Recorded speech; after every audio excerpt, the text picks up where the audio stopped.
Greetings, my fellow YouTubers. I'm Doyle, aka the Big D of Big D's Entertainment Rankings and Reviews, with another review in the Superman series in its original run. This time I'm going to tackle the worst of the bunch, Superman 4: The Quest for Peace from 1987. Now, this was the first film not to be produced by Alexander Ilyas Salkind, only to be produced by Golan Globus and their company, Canon Films, who had been producing the previous installments of the Death Wish series, and also, I believe the same year this came out, the Masters of the Universe movie. The movie was, however, produced by, well, not produced, but released by Warner Brothers again. But anyway, this was considered one of the worst movies ever made.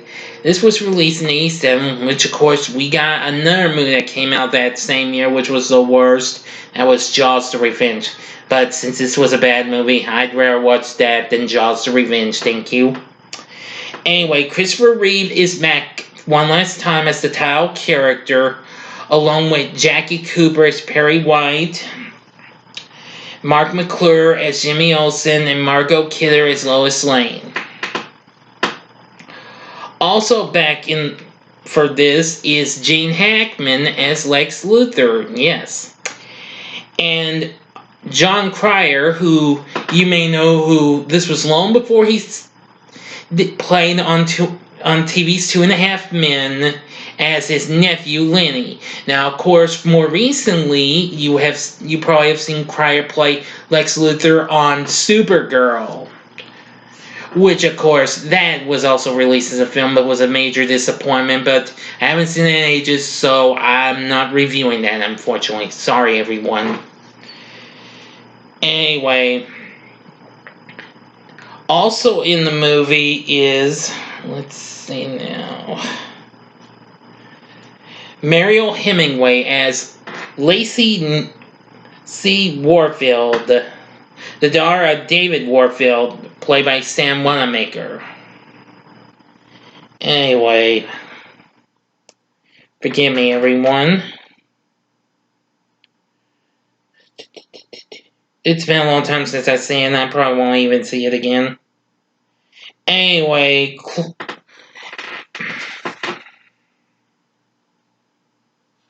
Superman returns to Metropolis after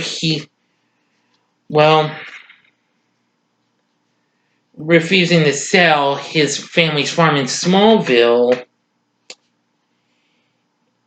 He manages to stop a subway train, but once he returns to the Daily Planet in his disguise as Clark Kent, he learns that the company has gone bankrupt and has been taken over by David Warfield, a tabloid tycoon who eventually fires Perry and hires his own daughter Lacey as the new editor. And she takes a liking to Clark and tries to seduce him even.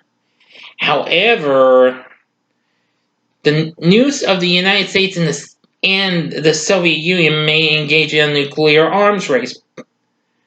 But Clark is conflicted about how much Superman should intervene. So he travels to the Fortress of Solitude to contact the Kryptonian advisors. And they recommend that he let Earth solve its own problems or seek new worlds where war has been outlawed. After asking for advice from Lois, he attends a meeting of the United Nations General Assembly, announcing to the Assembly that he will rid the planet of nuclear weapons. And once he manages to get them all, he throws them into the sun. But unfortunately, there's more trouble right around the corner. When Lenny Luthor, nephew of Lex Luthor, breaks his uncle free from prison, they make a new plan to stop Superman once and for all, and steal a strand of Superman's hair from a museum and create a new type of villain called the Nuclear Man, played by Mark Pillow, but Luthor himself, Gene Hackman, does the voice of the Nuclear Man. Well, Superman saves the Statue of Liberty, But as soon as infected with radiation sickness by a scratch from the nuclear man's radioactive claws, now everybody thinks Superman's dead, but he's still going. Now I'm going to get to the ending, so I'll give you 5 seconds to stop. Okay? Excuse me, everyone. Here's a 5-second pause. Okay, now the ending to the movie. Yeah, I will say it's okay. But anyway, the battle with the nuclear man's not factually bad. But anyways, he takes a.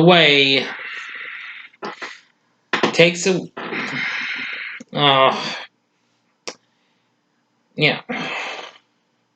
I'm sorry, everyone. I got lost. I forgot where I was. Okay.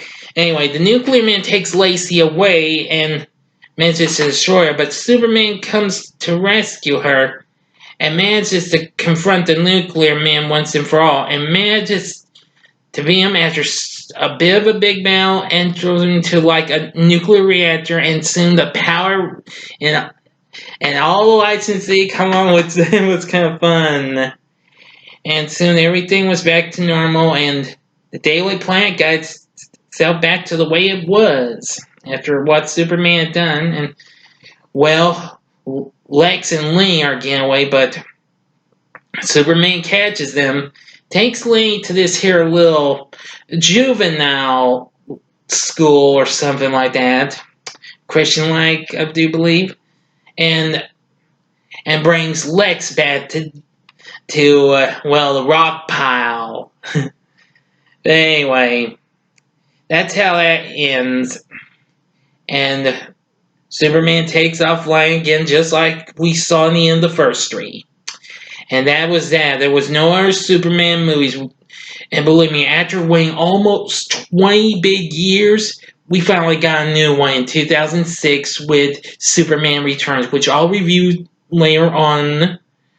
But anyway, that's gonna do it. Superman for the Quest for Peace isn't the best Superman movie, but I'd much rather see it again over Jaws the Revenge, thank you. But I'd say that's probably not gonna happen again.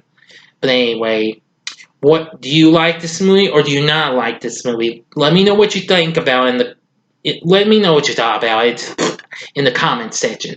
Like and subscribe to my channel. Thank you for watching. Until next time, I'm the Big D saying see ya.